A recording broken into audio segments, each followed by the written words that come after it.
In a last meeting with the traders, the President, His Excellency Yoweri Kaguta Museveni, directed the Uganda Revenue Authority to waive off the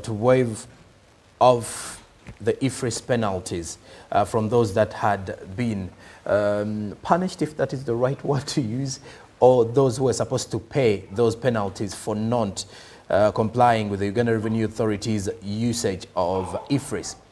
Well, as we speak now, that exercise kicked off yesterday. There was a workshop by the Uganda Revenue Authority, and as this moment here on our newsreel, we speak to the new Public and Corporate Affairs Manager of the Uganda Revenue Authority, Robert Kalumba, who does join us via phone call. And we are about to have a conversation about what is happening at the taxman, what are the plans for the traders moving forward, and the implementation of IFRIS in trade. A very good morning, Robert. You're live on UBC, and thank you for joining us. Thank you so much. Good morning. All right. And looking into what we are having this morning, the President's directive first, if you can take us back to that directive of the President waiving off the penalties of IFRIS from the traders, because the traders were subjected to a penalty, most of those that were not complying with the IFRIS solution. First of all, take us back to the journey so that we get into sync with the viewers. Yeah, thank you so much for this opportunity, and good morning, viewers. Regarding IFRIS, this system was kicked off by URA, and we started off with manufacturers who embraced the system properly.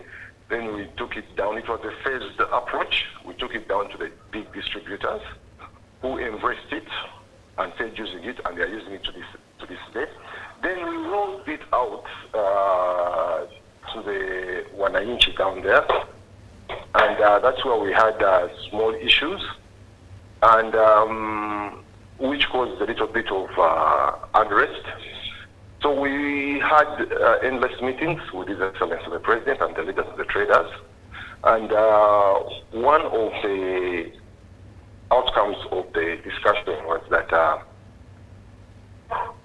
the leaders of the Wasuuzi brought the argument that the people had not, their people had not fully understood IFRIS.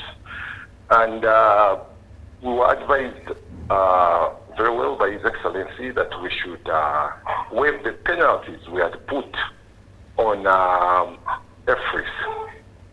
And that's what we have started doing by yesterday. And of course, by the look of things as of yesterday, let us also get to understand the traders themselves. How did they receive such news, and are they complying with these trainings that they're going to... First and foremost, we realize that we need to take them much more in training of this IFRIS system. That's number one. Number two, they have been compliant with very many ideas we have given them. So on the issue of compliance, they are very compliant, our friends. But we had to teach them on the issue. We had to teach them more on the issue of IFRIS. That is why, one, we started with complying with the directive, remove the penalties. But before we remove the penalties, we told ourselves this is a chance to also train them.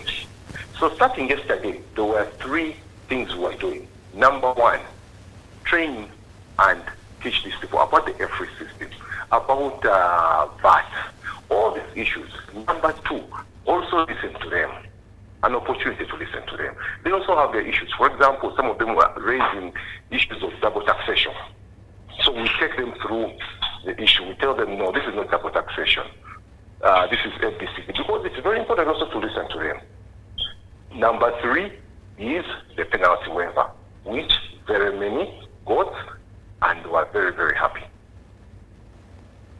Okay, and looking into how far you're going to go in with this meeting, rather with these trainings, because you've mentioned, you realized as Uganda Revenue Authority that the traders fully need to understand how this works or how the system operates. Now, how long are you going to go on with the trainings? Is it a 1 week kind of thing, or you've now, set out a full month? There are two things that you need to separate. Okay. There's penalty, removal of the penalty waivers of IFRIS, and there's training, which we call tax education. Those are two different. Those are two different entities. Excuse me. Now, I'll touch on tax education, which you can call training. Okay. Tax education is endless. Tax education is from January to December. Tax education is what URA has been doing ever since. Tax education is done from Kampala all the way to Kabong in Nepi, in Kabale, in Masaka. So one, tax education is a mandate of URA that we do endlessly. That is number one. However, yesterday was just an opportunity for us also to teach these our good friends Basuzi on the issue of IFRIS and VAT. So yesterday is the removal of the IFRIS waiver and also an opportunity to teach. However, tax education is done every month on various issues, not only IFRIS, on various issues, but all the issues are pointing on how to make the relationship between the Basuzi and URA easier. How we can also help them trade in a more easier way. Okay, Mr. Kalumba, my name is Chantal. And yes, Chantal. Yes, good morning to you. Morning.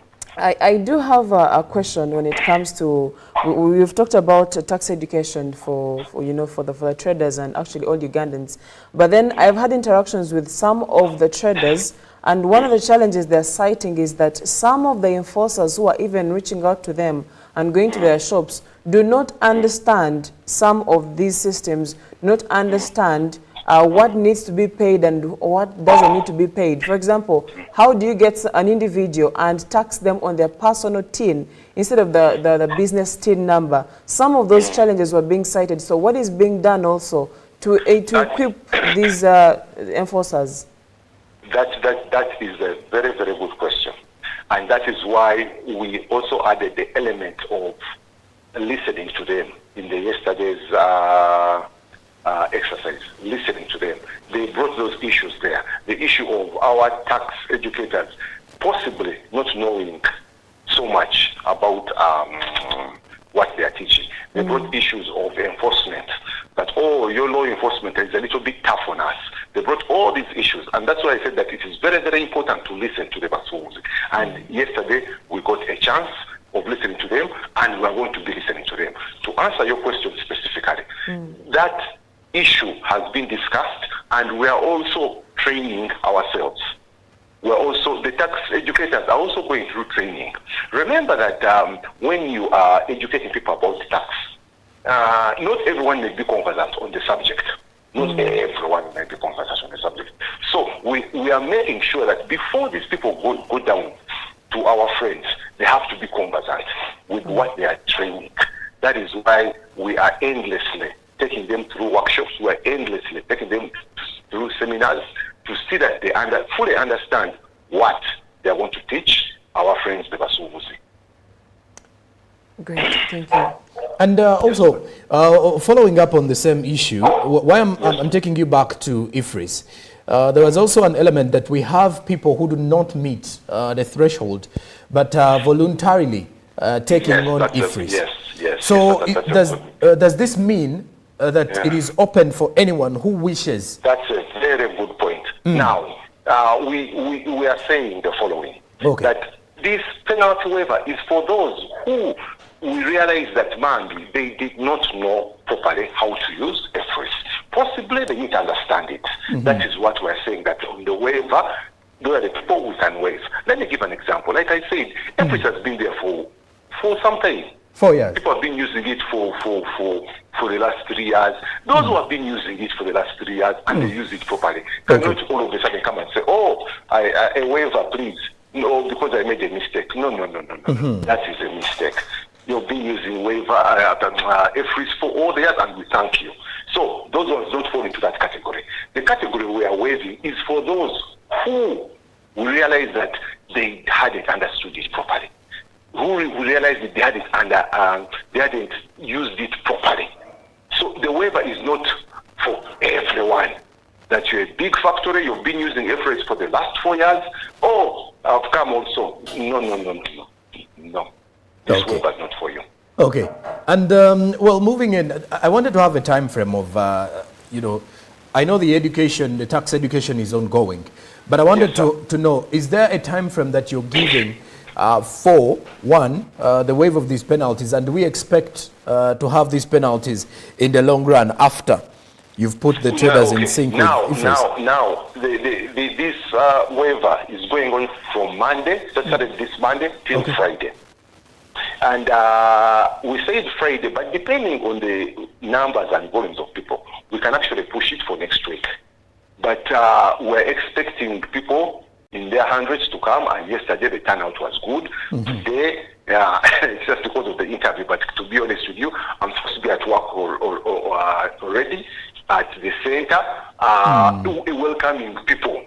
The numbers are slowly going to increase. So this exercise is going on till Friday, but we can always shift gears and push it for next week, depending on the numbers. Well, you see, you've mentioned something about them coming to the center. Now, my other question goes to the traders world over, countrywide. How can they access this sort of thing? Very good. So, thank you so much, sir. Thank you very much, sir. This exercise has been carried regionally in all our offices. Regionally. Meaning that the waiver, if you're in Masaka, toina kuvuga motoka kujeno ndakawa, headquarters. Toina kuvuga motoka. Sigari ye Masaka, tujja kukupala bulungi nnyo. Sigari ye Masaka. Singoli mbarara, sigari mbarara. Our teams will work on you. You don't have to drive all the way from Barara to Kampala. No. All our officers are on standby, and since Monday yesterday, they have been working on our Sumbuzi properly. Oh, okay. Mr. Kalumba, couldn't there be some scenarios where some people are citing that they're not getting the information the way they should be getting it? What channels are being used to put out this information to let them know about these trainings? You know, when you carry out such an exercise, you're correct. There are always small glitches. You can't have it 100% right. There are always those small glitches.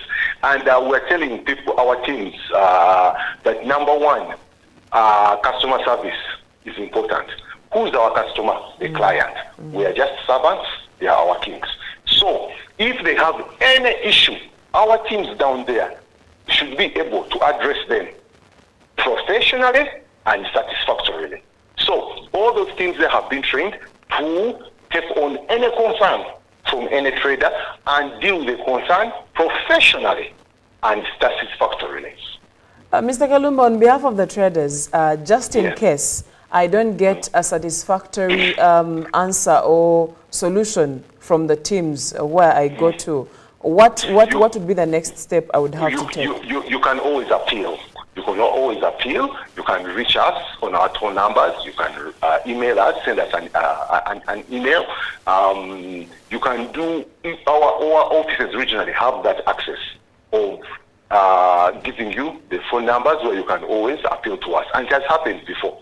Okay. Where they have appealed, you bring your evidence, we listen to the case, and we help you out. So it is not like it is ironclad that you cannot appeal. No. Like I said, the Basubuzis are our clients. They are our bosses. For us, we're simply servants for them.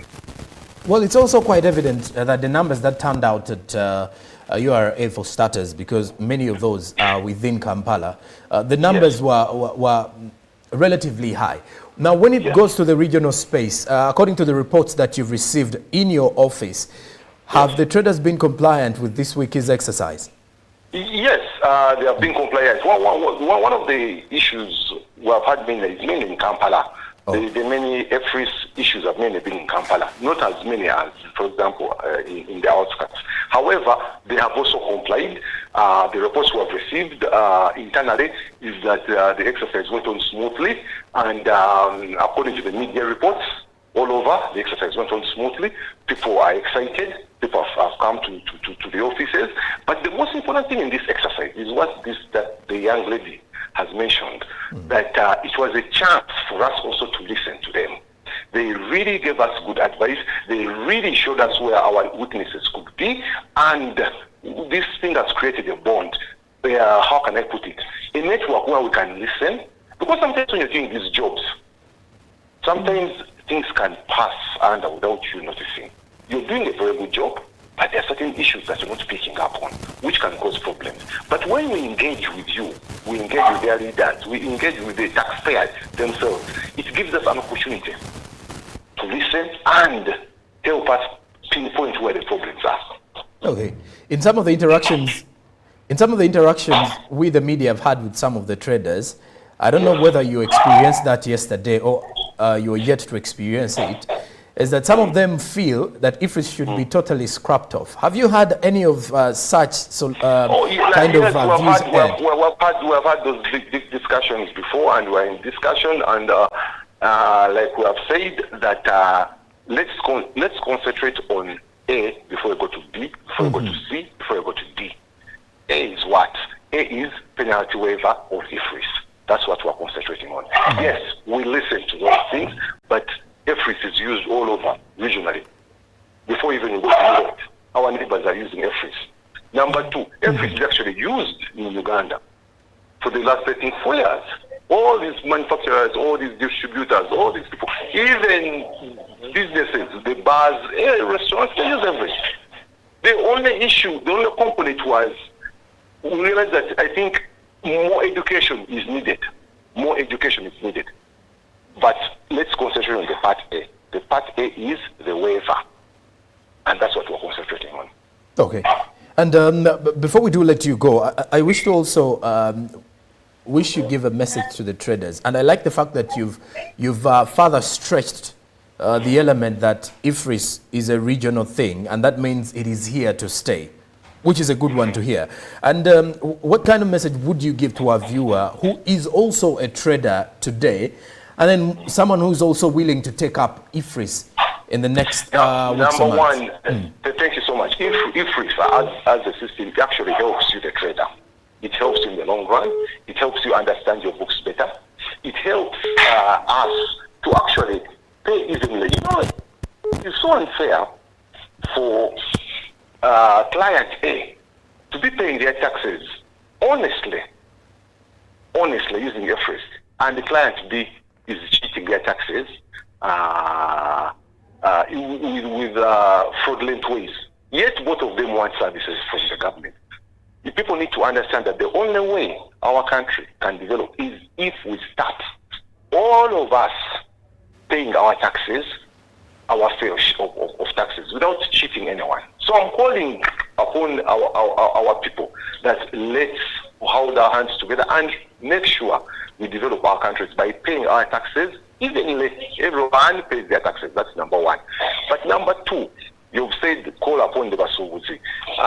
But ngamba basuubuzi bange mikwano gyaffe tutambudde ffenna. Okusooka tuweeyanza nnyo kyemutukoledde, tuweeyanza okubeera compliant. Era mbadde mbasaba mutwale omukisa guno mugere mu offices zaffe eziri regional, mulabe nti waivers zetwabateekako tuziggyako. Kyekisooka. Ekyokubiri, emisomo gye tukola gino mujje muwulirize, naye ekyokusatu ekisinga naffe mutuwabulemu. Tetugamba naffe tuli awo nti we do excellent work, we are no. Naffe twagala bawuliriza, mutuwe ku pointers where we feel tuwabyemu katono, mutuyambe mutukomyewo. Naye luno olugendo tujja lutambula ffenna, era mbeeyanza nnyo era mbayita mujje. Thank you so much. All right, thank you very much, Robert Kalumba, for that submission that you've given to us this morning. We shall surely get back to you in regards to anything from the Uganda Revenue Authority and how the exercise is going. And then matters to do with, because you've mentioned that Friday is likely to be the day when this waiver will be done. But of course, you've mentioned that there will be an extended day just in case of any uncertainties. Yes, sir. Okay. And I really thank you so much for giving us this opportunity to talk to you and the Basuubuzi. Okay. Debasubuzia, your friend, and you are A and Debasubuzia brothers and sisters. It's a marriage. They really like us a lot. Okay. And I do hope that the both of you can come to harmonize and work together. We are working to. We are in harmony. We're in harmony. You know, in a relationship has it beats up and down. In a relationship, even marriage, even a relationship with God, but doesn't mean that we are not together. We are together. Okay. In order to build Uganda together. All right. Thank you very much, Robert, and thank you for your submission. Have yourself a very good day. Oh, same to you. Thank you so much. All right. That is Robert Kalumba, who is the new head of corporate and public affairs at the Uganda Revenue Authority, giving us an insight of the waiver, because the Uganda Revenue Authority started a week-long exercise starting yesterday of waiving of penalties that some traders incurred after failing to issue electronic receipts and e-invoices. Now, this move follows a directive from President Yoweri Museveni, like I did mention earlier, following that meeting that he had with the traders. There was a first meeting at State House in Entebbe before pushing it to an extended meeting that was in Kololo, at the Kololo ceremonial grounds. And the directive by the president was to ensure that the traders are first of all put into an exercise to get to understand how IFRIS works and operates. Chantal, when you look at some of the submissions here by the head of public and corporate affairs, he mentions that, well, they're working hand in hand with the traders. But you know, there is also an element that some of the traders feel that they would rather have the entire IFRIS scrapped off. Though he says that it's not something they want to focus on. I would definitely look at it as from a point of ignorance, for lack of a better way to put it, because one, IFRIS is not a tax as it had been perceived. However, I wouldn't blame the traders, because in my own thinking and my own analysis, I noticed that most of them are not aware of what IFRIS is, what it does, and those details are the ones that they were lacking. That is why some of them were striking and or protesting, yet they did not, they were not qualifying to use IFRIS.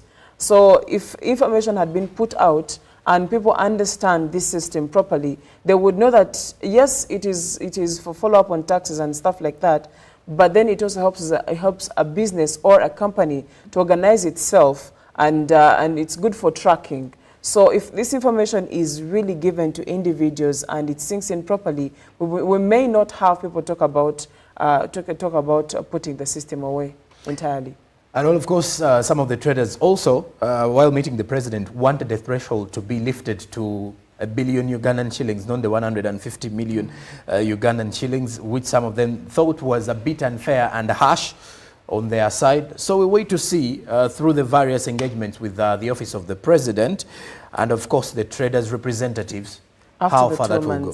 After the 2 months, because they gave it a break of 2 months as these conversations take place and the adjustments as well take place. So let's see if after the 2 months and they go back to meet the president, we will have some of that, some of those recommendations put into consideration. Well, the president invited them next month.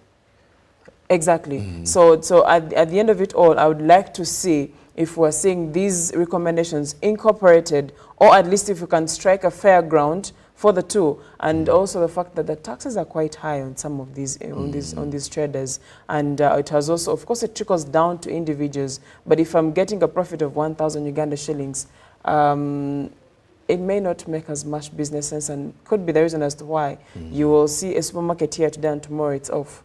Yes, and the beauty about this is that at times you get to realize that there are people who have fully benefited by using the IFRIS. Yes. And then there are those who still have issues with the system.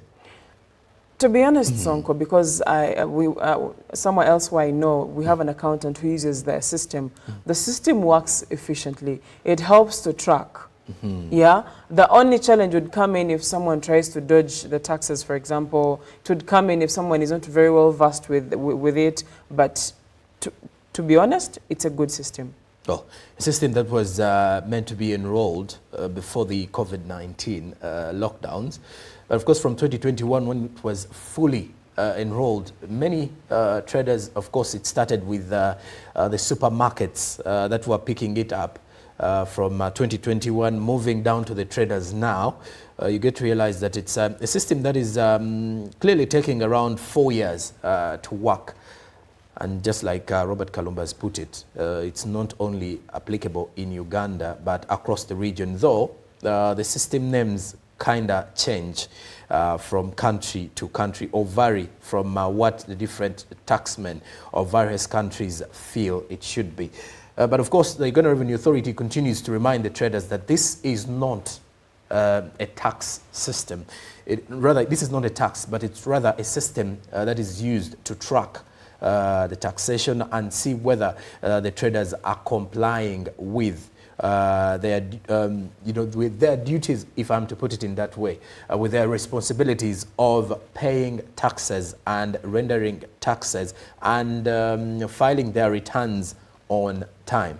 And of course, with this particular exercise of waiving off the penalties taking place this entire week till Friday, we wait to see how the turn-up is, and we also hope that the traders and the Uganda Revenue Authority can come to an understanding of how the system can work so that we can see the smooth running of business. Because according to what was revealed yesterday in a copy, if I can run through very fast here from the New Vision yesterday, is that Uganda was losing quite a number of billions of shillings just because of the traders who did not work during that week. If you remember that week when the traders went on strike, it was actually courtesy of the Daily Monitor.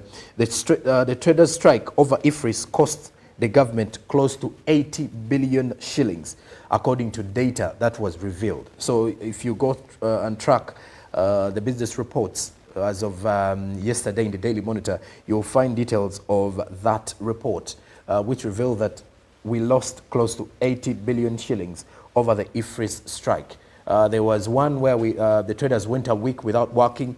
Then there was also another week where the traders went almost 2 days without working. So all that is something that we do not want to see happening again or occurring in Uganda in regards to the strike.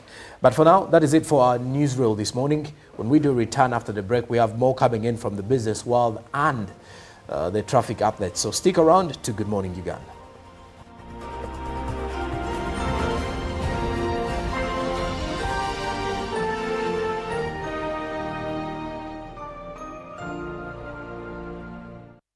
Live from UBC Studios in Kampala, this is Good Morning Uganda.